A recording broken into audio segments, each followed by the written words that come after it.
Hello everyone, welcome to Aptera Owners Club. This is Steve. Today I want to talk a little bit about MIH, which stands for Mobility in Harmony. This was formed by Foxconn and announced in October of 2020.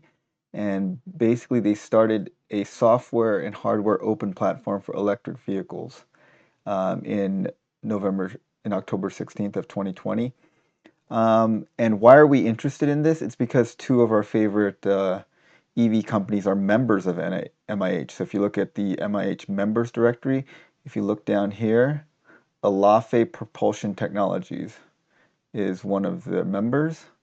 And then if you look under A, Aptera Motors is one of their members. And actually, Aptera is one of their featured members, and it was featured, a week or so ago as one of their featured members, along with Tier 4. And Tier 4 we'll talk about a little bit later. So a little background on Foxconn. I'm sure most of you guys know a lot about Foxconn. Their official name is Hanhai Precision Industries. They're a Taiwanese company and actually the 22nd largest company in the world by revenue. They had revenues of $180 billion last year and have almost 1 million employees. It's a huge company. They are mainly a consumer electronics manufacturing company. They make most of the devices. If you have a device, it was probably manufactured by Foxconn.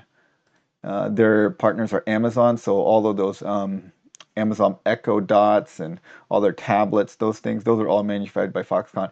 Apple, all iPhones are manufactured by Foxconn. BlackBerry, Cisco, Dell, Fisker, Google devices, Hewlett Packard, Infocus, Intel, Microsoft devices, Motorola, Vizio, Acer, Huawei, Lenovo, Nintendo, Sega, Sony, Toshiba, Xiaomi. I mean, this is just a list of the major customers. They are the single largest manufacturer of consumer electronics in the world. And we live in such a connected world that you think that you're getting something from a certain company. It's probably produced by another company. There's another very interesting company, which is kind of a tangent, called TSMC, which is Taiwanese semiconductor manufacturing company, Taiwan Semiconductor Manufacturing Company. They make like 80% of the high-end chips in the entire world. Foxconn is one of those, except they just make the end user products. So Foxconn realized that electrification, and I think everyone's kind of come to this realization that electrification of cars and vehicles is coming down in the future, and it's going to be a huge market. And they have a lot of expertise in electronics. And basically, cars are moving towards what they call, this is what they think of it. They're saying that they think EVs are basically, cars are like smartphones that move with mission critical characteristics. So they're basically electronics and software driven, but they have to be very mission critical. They have to be very safe, and things cannot fail. They can't crash. But they're basically like computers with wheels, essentially. And so they knew that they didn't have the expertise in hardware and software to do it by themselves. So they started this MIH consortium back in October, and lots of people have joined on. Now this is a public release about 2 months after they announced it, and 200 people already joined in their consortium at that time. At that time, Elaphe and Aptera were not members, but even at that time, they had attracted a lot of big names. You'll recognize a few of them: ARM, KATL. KATL is one of the largest manufacturers of lithium batteries in the world. It's a Chinese company. They supply most of the lithium iron phosphate batteries for Tesla. AWS is Amazon Web Systems. Let's see, any others that we recognize. Dana and Easton. Eaton right here. So Dana and Eaton are large automotive suppliers. So Dana is right here. They're a global leader in drive chains and e-propulsion systems. If you look at their Wikipedia article, they were formed in the United States, and they're still based out of Ohio, and they have sales of $9 billion, and they employ about 40,000 people.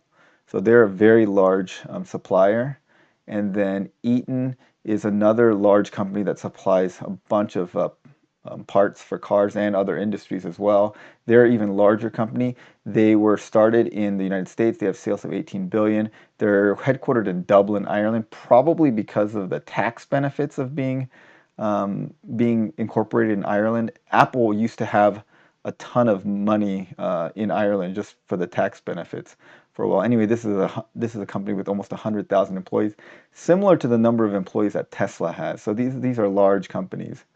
And then since then, this is a more recent article from March of this year. They've grown to over 2,000 members. Let's see. Yeah, so they have 2,200 members, and these are like Lordstown, they joined them, Microsoft joined them, Fisker joined them, Bosch and Continental joined them. Bosch is another huge supplier of automotive parts. And then LG and Samsung joined them. Anyway, they have a huge group of people that have joined them now. And what are they exactly doing?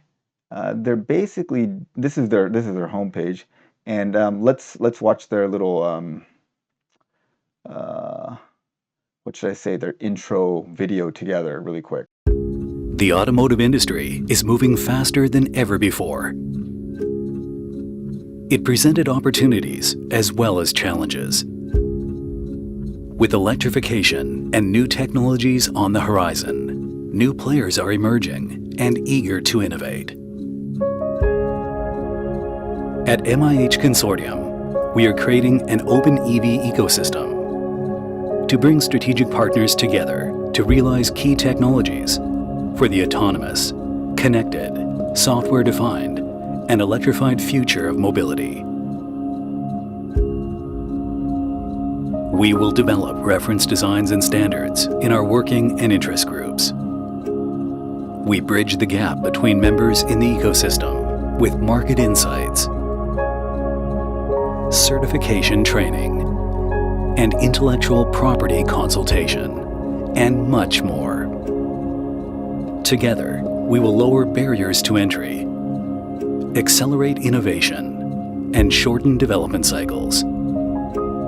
Whether you are application developers, system suppliers, or mobility brand, you have a role as an MIH member to be a part of this transformation.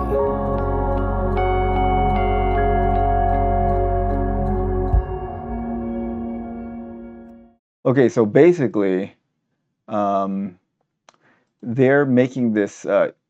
They're making a open source hardware and software platform that everyone can kind of agree on the standards and they can plug into it, which seems like a great idea. I think what I like about this is that if it's a large consortium, it's not dependent on just any one company. And so if the standards are open, then you could maybe find parts or people that know how to work on the parts of it because it's an open standard. So one of the things that I thought was very interesting about this MIH group is there had been some speculation about who their level 2 driving, their autonomous driving partner is going to be. And a lot of people wanted OpenPilot. And I think that's still a possibility that they're going to go with OpenPilot. But depending on how committed they are to this MIH platform, the autonomous driving technology group that has joined the MIH platform is actually a group called Tier 4. And Tier 4 is a Japanese company that was formed back in 2015. And they released this thing called AutoWare, which has now become AutoCore. And it is one of the 3 large big names in autonomous vehicle vehicles. There's another one called Apollo, which is started by Baidu, which is a Chinese company. They're a huge name. We don't hear too much about them because they're a Chinese company. The one that everyone knows about is OpenPilot. That's an American company. And then AutoWare is a Japanese company, basically. But they have lots. They're kind of all of these groups are now international. Tier 4 started a North American division, and then they have an alliance with MIH. And let's see, this is AutoCore. This is what AutoWare has now, they call their software platform AutoCore. And, I'm not a software developer, so I don't really understand what any of this means. But essentially, they are they're one of the big names in autonomous vehicles.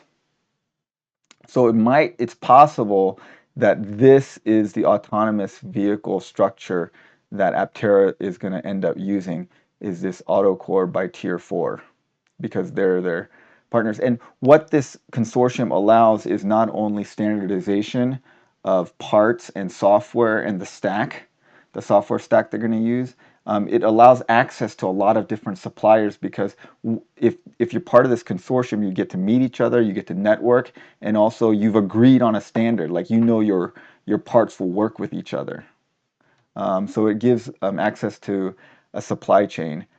So I think that's a really good move on Aptera's part. I don't know how committed they are to it. I looked at what it takes to join, become a member of MIH, and it's not a lot. It's like you just have to pay $1,000 and you can become a member. So you could just be peripherally um, interested in MIH and just join. And I think a lot of these 2,200 companies are just like, well, you know what? We'll see if it's worthwhile for us. $1,000 isn't a much barrier to entry for most of these companies. So like, we're gonna join in there and see if it's of any value to us. But for small companies, definitely it's a good idea. And I think a lot of the traditional companies that are making automotive parts and things are seeing this as the future. And they've decided, hey, this is a good consortium to join, and they're going to join it. So, yeah, so tell me what you guys think about this consortium. You think it's a good idea? I personally think it is, because of the standardization of parts, and I think it really will help with um, the right to repair standard. It's an open system. A lot of the software is going to be open source, and the hardware is going to be open source as well. Essentially, they're going to have open standards that everyone knows, and it's not proprietary. I think those are things that I kind of agree with philosophically, and I think Aptera agrees with it too, and that's why they joined in. All right. Well, tell me what you guys think. Thanks for watching. Have a great day.